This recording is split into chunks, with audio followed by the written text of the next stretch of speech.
I'm the mother of two, and actually it's my oldest child who's going to college. My daughter, she's 18, and then I have a son who's 16. So that's why I ride a lot, because it kind of, it's my escape to my happy place when my kids are like, rolling their eyes and trashing their rooms and, going through all that hormonal stuff. My riding is sort of my place where I go.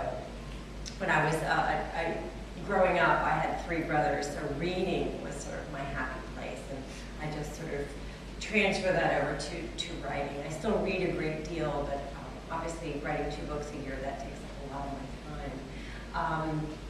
Just to go back to, yes, my daughter is graduating on May 22nd. She's currently enrolled in 3 colleges and on the wait list for 2 more. So I was hoping by May 1st, I would know where she's going. And I was very excited. She was accepted at the honors college at College of Charleston, and I was. You know how it is with teenagers, you can't tell them what you think, but inside I was like doing a little happy dance, and that was her leading choice up until about a week ago, and now it looks like it's Elon in North Carolina because they offered her the presidential scholarship, so my husband and I were like, it's really good. And my son was doing that too, because her first choice, where she's been waitlisted, is $54,000 a year. My son was like, I'm going to have to be homeschooled for college. So he's really looking forward to her going to either Elon or College of Charleston, or our #1 favorite, University of Georgia, which she got in, which for us would only be $8,000 a year.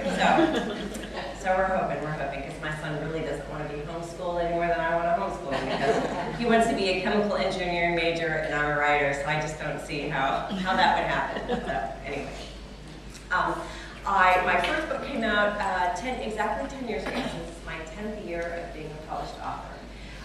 When I first sat down to write, I had no clue that I would be here 10 years later.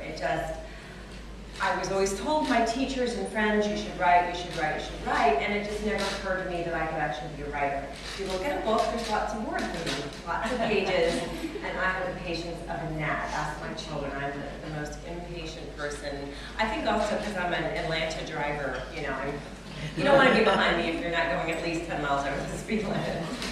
That's because I'm always, trying to drive kids around and all that. Not anymore. My son got his driver's license last week, so we have a little bit of time. I literally, the summer of the Olympics in Atlanta, 1996, I literally sat down at my computer and I started to type.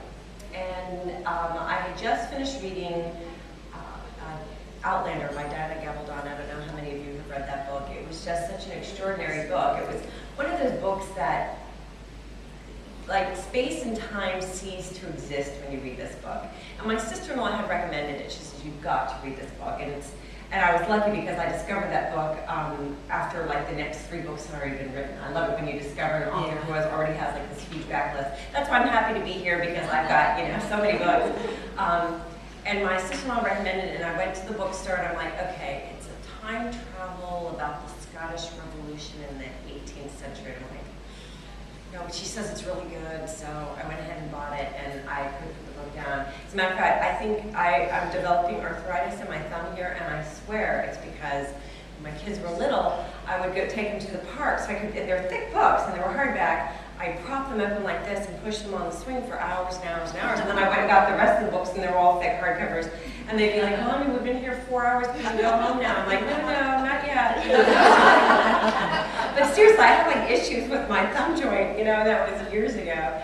But I just remember, and I'm sure, because you're all readers here, you know that feeling when you finish a book that just, I mean, you can't believe that you've actually been in your house reading, because you're traipsing through the woods, or you're experiencing this or whatever, and these people, you know them, and all of a sudden you close the last page and you're like, oh, it wasn't real, you were transported. And that was the feeling of being a reader that I loved, and I just thought, and when you finish a book like that, you're spoiled too, like you can't pick up another book right away. It's those people are too fresh and real, and sort of to cure me from that, I said, well, I'm going to write a book, because maybe that will give me the same satisfaction. I never, ever, ever, ever thought that A, I could finish the book, B, that it would be published, or C, that I would still be published with 12 novels 10 years later. It never occurred to me.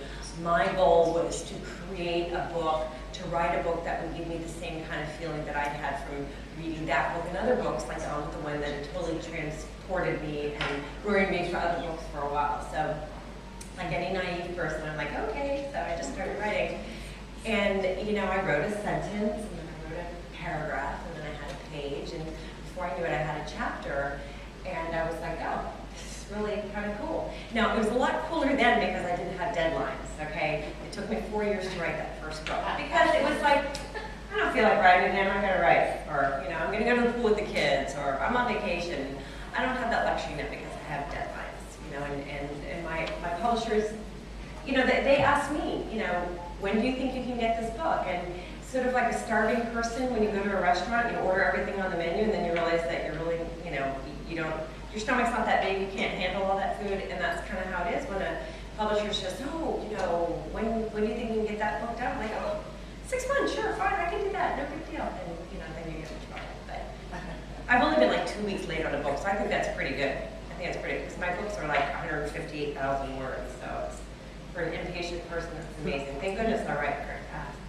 But, so that first book, I wrote it, that was when the internet, like I got my first email account, and that's not that long ago. This was, you know, late 90s.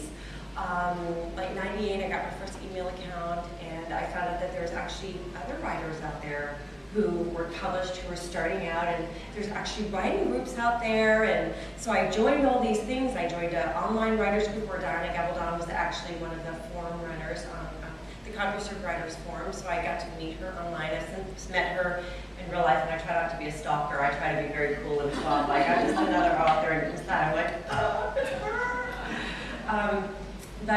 You know, and just finding this community out there of people like me. I mean, my family, my husband, and my children have always been very supportive, but nobody really gets what you're doing except for other writers, and even readers. Well, no, because readers are like, when's the next book coming out? And you want to go, I'm writing something else. Like, yeah. And then I found out about this writers group and a national writers organization that had local chapters. I joined my local chapter. But with the national writers organization came this monthly magazine that listed contests that all the different chapters sponsored, and I thought, okay.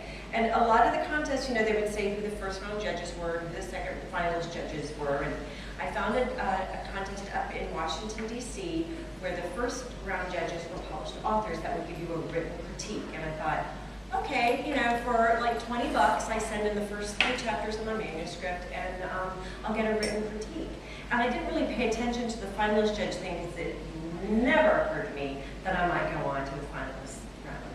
And I did go on to, I won the first round, I went to the finalist round, I ended up winning the contest, and the judge in my category was a New York literary agent who had once been Nora Roberts' editor, and she read it and loved it and offered to represent me, and she is still my agent to this day. So that was sort of a lucky kind of thing, and for the rest of you who know the rest of the story, my first 2 books, and you can go to eBay and look at the covers. They're just pretty frightening. You know, they're like the half-naked people. And, you know, that's not what the books are, but that was the market. And the woman with the, you know, the bodice, it actually looks like me on the first cover. It's humiliating. I didn't tell anybody that I had written a book, because I didn't want anybody to see that cover. My first publisher was a small publisher in New York, and then I wrote 2 historical books for them. And if you ever want to find them, do you sell used books? Do you sometimes get any of my old? We haven't today. They're very, if you go to eBay, you're going to spend like between $50 and $150 for some of those. Please don't do that. Please don't do that. Especially my second and third books were for another small New York publisher that, again, you know, small print run, really crummy covers, probably recycled, you know. But as I tell everybody, you know, being published to me was like going to the prom.